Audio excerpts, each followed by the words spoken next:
Donc, un homme qui te dit qu'il ne t'aime pas et qu'il n'a pas envie d'être avec toi, quand toi, la femme, tu t'accroches parce que c'est ton idéal, c'est ton monde, c'est ton univers, en fait, tu ne comprends pas le message qu'il t'envoie. Et s'il t'envoie des messages que tu ne comprends pas, c'est ce qui le rend violent. C'est-à-dire, il comprend en ce moment-là que tu n'as pas de valeur, tu n'as pas d'importance, tu n'as personne. Et donc, il peut faire ce qu'il veut de toi. D'où la violence, d'où les propos. Parce qu'il est agressif physiquement, il est aussi agressif verbalement. Donc, tu subis toutes sortes de pressions. Et même sa fille n'a même plus de considération pour toi. C'est-à-dire, elle a de la peine pour toi. Elle te demande même de te réveiller. Elle te demande de te ressaisir. Parce que c'est vrai, c'est sa maman, mais elle ne comprend pas l'injustice que tu es en train de vivre. Tu vois? Oui. Voilà. Donc, tu es jeune, tu as 30 ans, tu es jeune, tu n'as pas encore d'enfant. S'il te plaît, il faut te lever. Réveille-toi, ma chérie. Tu es en train de te concentrer sur un homme qui n'a rien à foutre de toi. Il aime son ex. Et elle, c'est parce qu'elle ne veut pas encore de lui. Ou bien peut-être qu'elle veut le prendre comme ça, qu'il est encore avec toi. Mais le jour où elle lui dit, tiens, maintenant je décide de vivre avec toi, il va te mettre dehors à n'importe quel moment. Et avant que ça arrive, vaut mieux te prendre en charge, vaut mieux te réveiller, faire les courses, les démarches qu'il faut pour que tu aies au moins un toit. Même si tu es dans un hôtel, que vous pouvez vous voir de temps en temps, au moins tu es quelque part. Tu n'es plus chez lui, s'il te plaît, parce que il t'a fragilisé. Tu es mal, même dans ta parole, même dans ta façon de parler, tu es vraiment mal. Je ne sais même pas comment te parler pour ne pas te faire encore pleurer parce que tu me fais de la peine. Mais il faut aussi... Contre, oui. j'ai rien dit à mes parents. J'ai rien dit à mes parents. Là où je dis rien de ce que je passe depuis ces 4 ans. J'ai rien dit à personne. Juste, je subis. Je subis, je reste tranquille. Et la dernière fois, il m'a mis grave avec le ventilateur, il a cassé ça sur moi et même il allait prendre une bouteille pour me frapper sur la tête. Non, non, faut pas dire ça, tu vas signaler le live. Faut pas signaler, faut pas dire ça.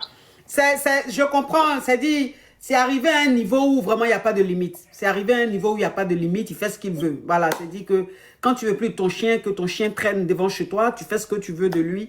Je comprends le niveau de cette méchanceté, je comprends. Malheureusement, on ne peut pas tout dire sur les réseaux sociaux, on ne peut pas tout dire sur TikTok, sinon le live va être signalé.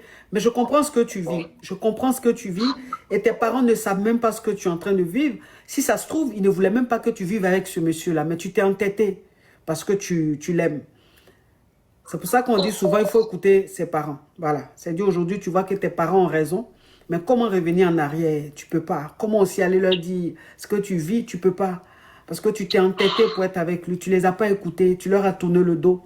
Je ne te juge pas. Je peux bien comprendre. C'est l'amour. L'amour rend aveugle. L'amour fait faire des choses parfois. Mais je te dis, il est encore temps que tu te ressaisisses. Il est encore temps que tu te réveilles. Il est encore temps que tu gardes ta dignité. Parce que ta dignité, tu es en train de la perdre. Mais à un point, s'il te plaît. Cherche un travail. Cherche un travail. Cherche-toi un travail, s'il te plaît. Même si c'est en temps partiel. Sors un peu de la maison. Va travailler. Rentre.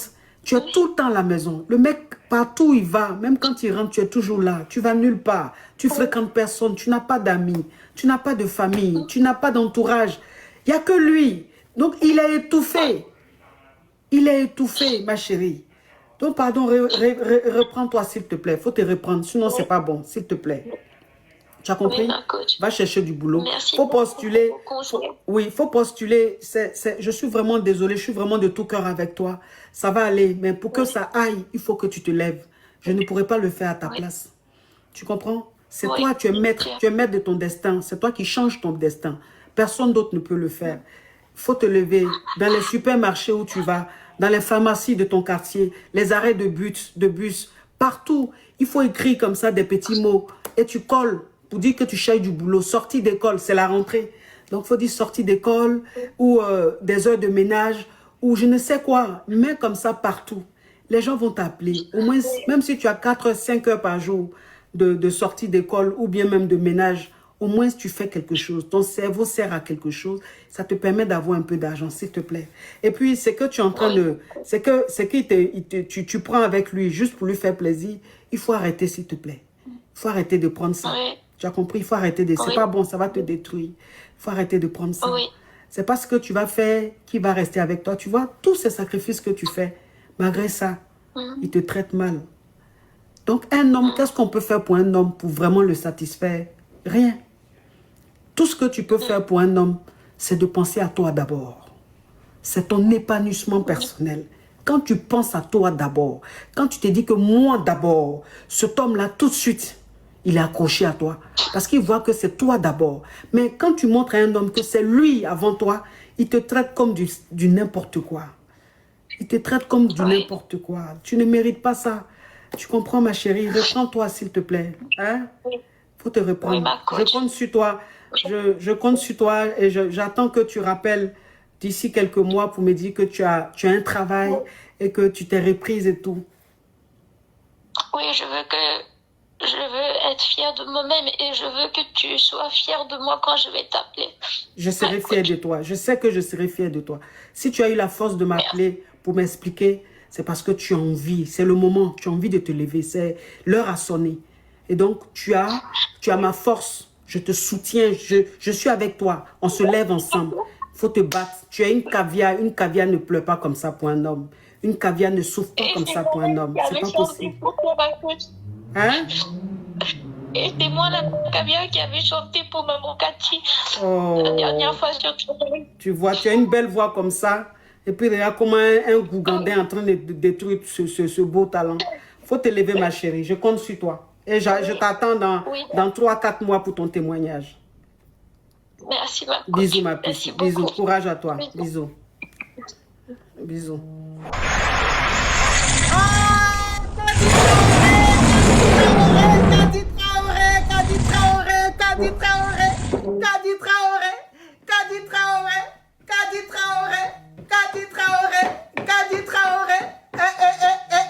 Kadi Traoré, ma bestie. Ça, c'est ma nouvelle bestie, ça.